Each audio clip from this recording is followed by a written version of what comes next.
years, and they filled the entire. I woke up one morning and my truck was covered with more bees than usual, so I ran outside in my pajamas to see what was going on. A swarm of bees that I caught the night before was leaving their hive and swarming again. I tried to offer their new hive back to them, but they weren't moving in very quickly, which told me that they wanted to go somewhere else. It was a race between me and the bees. I had to find the queen before the bees found a place to fly off to. After a few minutes, I found her.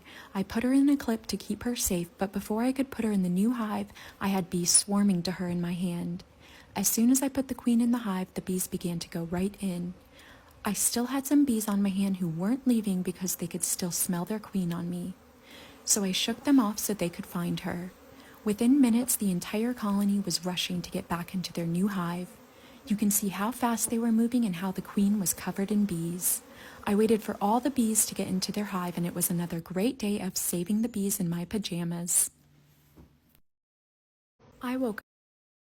I got a call to remove bees from one of the weirdest places ever, this toilet. The bees had been living in the tank of this toilet for years, and they filled the entire space with comb and had no room left to grow. So I got to work removing the hive. Everything I removed from the original hive was safe for the bees to have in their new home. Here's what the comb looked like. This piece had honey at the top, pollen below, and brood on the bottom. I spent a lot of time carefully removing each piece of comb. This was a happy and healthy colony of honeybees, and they were not stinging me at all. After I removed all of the comb, the toilet was still full of bees, which told me the queen was in there. Suddenly, I saw her crawling up the side of the tank. I put her in a clip to keep her safe, and I placed her in the new hive. Then I made a little bee bridge that led straight to the queen so the bees could easily get to their new hive. It worked, and the bees marched right in.